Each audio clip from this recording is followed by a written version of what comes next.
नमस्कार, मैं हूं शिवम। आप देख रहे हैं पीपल वर्सेस पॉलिटिक्स। आप सभी का मेरे इस खास कार्यक्रम में बहुत स्वागत है। इन दिनों सोशल मीडिया पर देश की सबसे बड़ी अदालत खूब ट्रेंड करती है। सीजेआई डीवाई चंद्रचूड़ सुर्खियों में रहते हैं, बीजेपी के लोग उनको ट्रोल करते हैं। लेकिन क्या आप जानते हैं कि सुप्रीम कोर्ट खत्म हो रहा है? आज मैं अपने कार्यक्रम में आपको ये महत्वपूर्ण बात बताने जा रहा हूं कि कैसे सुप्रीम कोर्ट धीरे धीरे करके मर रहा है। सुनने में थोड़ा अजीब लगता है, अटपटा लगता है, लेकिन यही सच है। अदालत भारी बोझ से दब गई है और ये लगातार बोझ बढ़ता जा रहा है। इस बोझ को कम करने की तमाम कोशिशें, कवायतें हो रही हैं, लेकिन कामयाबी कम में ही मिली। चलिए सिलसिलेवार तरीके से आपको बताते हैं। क्योंकि सुप्रीम कोर्ट में आम आदमी की आस है, आम आदमी आस लगाता है और राहुल गांधी जैसे खास लोग भी इस सुप्रीम कोर्ट में आखिरी उम्मीद लेकर पहुंचते हैं। लेकिन सुप्रीम कोर्ट की परेशानी क्या कोई समझता है? भारत के सर्वोच्च न्यायालय को कई जानकार दुनिया में सबसे ताकतवर, सबसे शक्तिशाली मानते हैं और इसके पीछे कई कारण भी हैं। इसके अपने कारण जो हैं उनके बारे में भी मैं आपको बताऊंगा। ये इसलिए भी क्योंकि 73 साल पुरानी अदालत कार्यकारी अधिनियमों, संसदीय कानूनों और संविधानों में संशोधन को रद्द करने की ताकत रखती है। अदालत के पास स्वतंत्र रूप से मामलों को शुरू करने, मामलों में मदद करने के लिए अदालत के मित्रों की नियुक्ति करने की ताकत है और इसके अलावा निर्णय की प्रक्रिया में उनकी मदद करने के लिए भी विशेषज्ञ पैनल गठित करने की ताकत है सुप्रीम कोर्ट के पास। लेकिन आपको जानकर हैरानी होगी कि आज के वक्त में, आज की तारीख में सिर्फ 34 जज लगभग 70,000 अपीलों और याचिकाओं का वजन संभालते हैं, वजन उठाते हैं और हर साल लगभग 1000 फैसले सुनाते हैं। अपने विशाल अधिकार क्षेत्र और शक्ति के बावजूद अदालत संकट में है, परेशान है। और ये हम नहीं कह रहे, ऐसा court on trial a data driven account of the supreme court of India एक किताब है, उसके लेखक कह रहे हैं, उसके लेखक ये दावा कर रहे हैं। उनके लेखकों ने क्या कहा है यह मैं आपको बता दूं, लेकिन उससे पहले बता दूं किसने ये किताब लिखी है। अपर्णा चंद्रा, शीतल कलंती और विलियम एच.जे. हवर्ड ने ये किताब लिखी है। ये तीनों संयुक्त रूप से इस किताब को लिखने वाले हैं और इन्होंने अदालत के संकट में होने की बात कही है, मुख्य कारणों पर उन्होंने बात लिखी है और बड़ी संख्या में लंबित मामलों का जिक्र किया है। ये मामले वादियों को अधर में लटका देते हैं और उन्हें आर्थिक रूप से खत्म कर देते हैं। ये इस किताब में लिखा गया है। किताब के लेखक लॉ एक्सपर्ट हैं और इनका मानना यह है कि उन्होंने सुप्रीम कोर्ट की ये किताब लिखने से पहले करीब 10 लाख से ज़्यादा मामलों के रिकॉर्ड को देखा है और तब वो ये दावा कर रहे हैं कि सुप्रीम कोर्ट खत्म हो रहा है। इसके बारे में मैं आपको कुछ बातें विस्तार से बताना चाहता हूं अपने कार्यक्रम में। किताब के राइटर्स ने इन मामलों में 5 विशिष्ट डेटा सेट को तैयार किया इस किताब को लिखने के लिए और इनके आधार पर इन लेखकों ने यह दावा किया, ये कहा कि नवंबर 2018 में सुप्रीम कोर्ट में 40% मामले 5 साल से ज्यादा समय से लंबित थे, जबकि 8% ऐसे मामले थे जो दूसरे अन्य मामले जो थे वो 10 साल से ज्यादा समय से लंबित थे सुप्रीम कोर्ट में। साल 2004 में 5 साल से ज़्यादा समय से लंबित मामले जो थे वो 7% थे। मामलों को ट्रायल कोर्ट में शुरू होने से लेकर, यानी ट्रायल कोर्ट में जब ये शुरू होते हैं तब से लेकर सुप्रीम कोर्ट के निपटारे तक औसतन लगभग 13 साल और 6 महीने का समय लगता है, 13.5 साल। इस दौरान शीर्ष अदालत की कार्यवाही में कुल वक्त का 1/3 समय लगा, जो न्यायपालिका के प्रत्येक स्तर पर औसत अवधि जो है उसके समान समय है। यानी मामलों की अवधि भी काफ़ी अलग अलग थी इस पूरे रिकॉर्ड में, रिसर्च में। सबसे धीमे मामलों को समाधान तक पहुंचने में 4 साल से ज़्यादा का समय लगा, जबकि जो सबसे तेज मामले निपटाए गए उन मामलों को दाखिल होने से लेकर उसके समाधान तक करीब 3 महीने का वक्त लगा। जो टैक्स से जुड़े मामले थे वे अदालत को निर्णय लेने में औसतन 4 साल तक का समय लग जाता है टैक्स से जुड़े मामले में, जिससे ये और ज़्यादा समय लेने वाले और सरकारी खजाने को प्रभावित करने वाले बन जाते हैं इस तरह के जो मामले होते हैं। इसके अलावा नवंबर 2018 तक संविधान पीठ के मामले औसतन संविधान पीठ से जुड़े जो मामले थे वो 8.5 साल से ज्यादा समय से लंबित थे, और इसमें भी 7 न्यायाधीशों की जो पीठ के मामले थे, यानी जिन मामलों को 7 न्यायाधीशों की पीठ सुनती है, वो 16 साल से ज्यादा समय से लंबित थे। संविधान पीठ कानून से जुड़े महत्वपूर्ण प्रश्नों की सुनवाई से संबंधित होती है और इसमें 5 या उससे ज्यादा जज शामिल होते हैं। ये संवैधानिक पीठ होती है, और ये आंकड़े अगर देखें तो ये आंकड़े चौंकाने वाले हैं, परेशान करने वाले हैं। साथ ही साथ ये भी बताते हैं कि कैसे सुप्रीम कोर्ट मामलों के बोझ से दबकर खत्म हो रहा है और परेशान हो रहा है। सबसे जरूरी बात जिस पर आपको गौर करना चाहिए वो ये है कि अदालत के रिकॉर्ड्स में 90% से ज्यादा हिस्सेदारी विशेष अनुमति याचिकाएं यानी SLP की हैं। SLP सुप्रीम कोर्ट में दीवानी और फौजदारी अपील के लिए आम साधन है, ये आप लोग भी सुनते रहे होंगे। किताब को लिखने वालों को यह लगता है कि ये रिट याचिकाओं को संवैधानिक चुनौतियों की जगह आगे ले लेती है, ये रिट पूरी पिटीशन, और ये निर्धारित करने के लिए कोर्ट स्पष्ट बेंचमार्क नहीं है, कोई स्पष्ट बेंचमार्क नहीं है कि किस तरह के मामले SLP के रास्ते दायर करने योग्य हैं, कोई बेंचमार्क नहीं है। इसके अलावा कुछ मामले ऐसे भी हैं जो सुप्रीम कोर्ट में हैं, जिनको लेकर बात करने की जरूरत है, जिनको लेकर लेखकों ने अपनी राय दी। उनका कहना यह है कि ये पिक एंड चूज मॉडल के जरिए लाइन में आ जाते हैं। पिक एंड चूज मॉडल ये क्या है, इसको समझिए कि तुरंत सुनवाई के लिए ये सूचीबद्ध कर लिए जाते हैं, इसको पिक एंड चूज कहते हैं। इसके लिए जुलाई 2020 का एक मामला है, एक पत्रकार से जुड़ा हुआ मामला, जिसमें एक रिट को खारिज कर दिया गया था।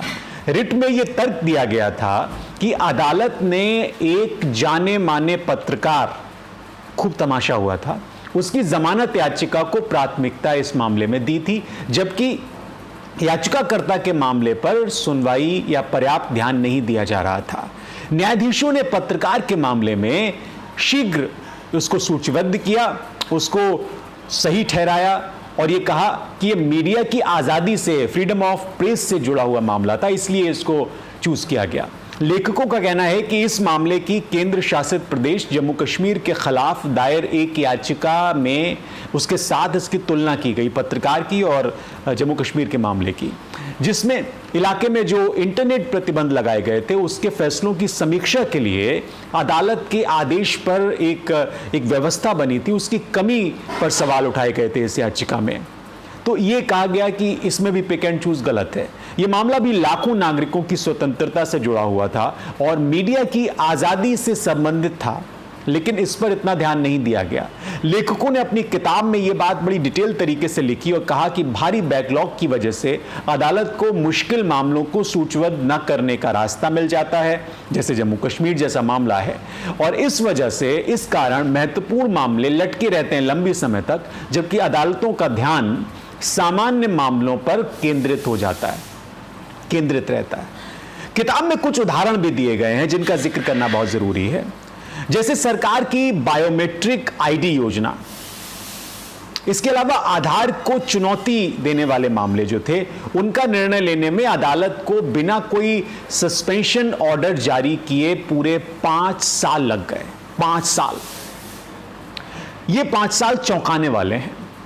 इन 5 सालों में इस योजना में 1 अरब से ज्यादा लोगों ने योजना के लिए नामांकन किया 5 सालों के दौरान, जब तक ये मामला लंबित रहा, जिससे चुनौती का जो प्रभाव था वो कम हो गया। साल 2018 में अदालत ने इस योजना को बरकरार रखने का फैसला किया और बरकरार रखते हुए ये कहा कि ये संवैधानिक है, ये ठीक है और निजता के अधिकार का इसमें कोई उल्लंघन नहीं हुआ है। ये अदालत का फैसला था।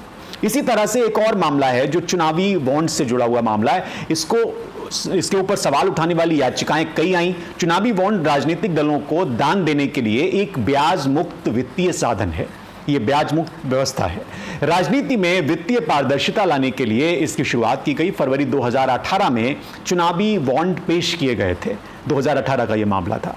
आलोचकों ने इसको भी आलोचना की नज़र से देखा और कहा कि बॉन्ड असंवैधानिक हैं और इसमें काफ़ी समस्याएं हैं। इसका कोई सार्वजनिक रिकॉर्ड उपलब्ध नहीं होता कि प्रत्येक बॉन्ड किसने खरीदा और किसे दान दिया गया, इसका कोई रिकॉर्ड नहीं होता। यह मामला भी कोर्ट में गया, कोर्ट में 1 साल तक यह मामला लटका रहा और आखिरकार अप्रैल 2019 में आम चुनावों के साथ इसको लेकर सुनवाई शुरू हुई।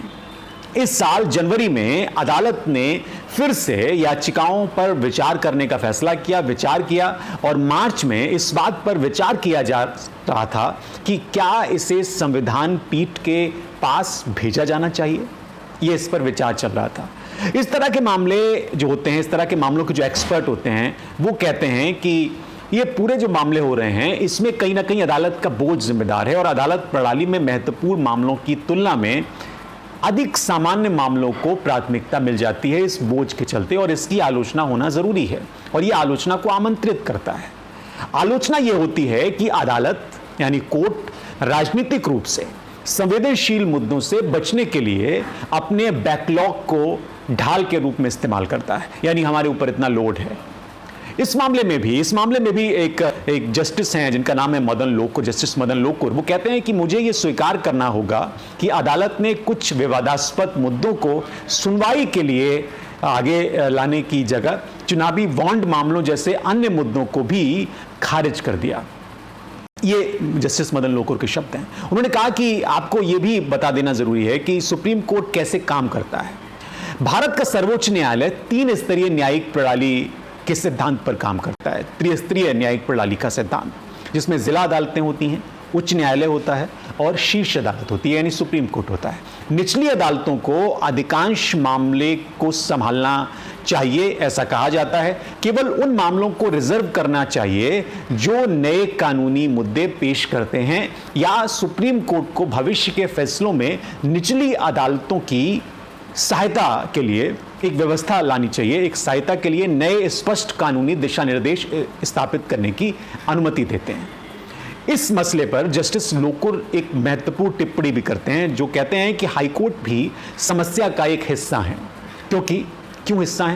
क्योंकि हाईकोर्ट के कुछ फैसले असंगत होते हैं और सुप्रीम कोर्ट के पास अपील में हस्तक्षेप करने के अलावा कोई दूसरा विकल्प नहीं बचता, कोई दूसरा रास्ता नहीं होता। वैसे एक बात और बता दूं मैं आपको कि भारत के 25 हाई कोर्ट में करीब 60 लाख से ज़्यादा मामले लंबित हैं।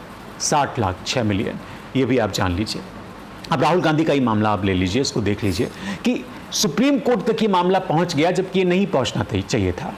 क्यों पहुंचा ये आप जानते हैं। ऐसे में सुप्रीम कोर्ट को भी ये तय करने की ज़रूरत है कि वो किन तरीकों से और किन संस्थागत लक्ष्यों को प्राथमिकता देना चाहता है। कई लोगों ने सुप्रीम कोर्ट से यह कहा है कि कम मामलों को लिया जाए लेकिन उसमें बड़ी यानी अधिक प्रमाणिक बेंच के साथ फैसला दिया जाए। ये लोग कहते हैं कि जो उच्च न्यायालयों के अनुसरण के लिए भी स्पष्ट मिसाल बन सके, स्पष्ट मिसाल कायम कर सके, क्योंकि भारत की सभी अदालतों में करीब 5 करोड़ से ज़्यादा मामले ऐसे हैं जो लोगों के लिए कष्टदायक बने हुए हैं, परेशानी का सबब बने हुए हैं और उसका रास्ता अभी तो दिखाई नहीं देता। अभी तो समझ नहीं आता कि इसका कोई समाधान भी होगा या नहीं होगा। अब ऐसे वक्त में जब आज सिर्फ सुप्रीम कोर्ट से है तो ये समझने की बहुत ज़रूरत है। फिलहाल इस कार्यक्रम में इतना ही, मुझे इजाज़त दीजिए और आप सभी से मेरा अनुरोध है कि चैनल को लाइक कीजिए, सब्सक्राइब कीजिए, शेयर कीजिए, हमें ताकत दीजिए, क्योंकि हमारे दर्शक ही हमारी ताकत हैं और दर्शकों से हम ये उम्मीद करते हैं कि वो हमें सपोर्ट करेंगे। इस तरह की और भी कई दिलचस्प खबरें हैं, किस्से हैं और आंकड़े हैं जिनके बारे में आपको जानना चाहिए, जिनको दबाने की कोशिश हो रही है। हम और हमारी टीम तथ्यात्मक आंकड़ों के ज़रिए, तथ्यात्मक जो रिसर्च है उसके ज़रिए आप तक इस तरह की अच्छी जानकारी लाते हैं जिससे कि आपको नई नई चीज़ें जानने, समझने और देखने को मिलती हैं। बहुत शुक्रिया।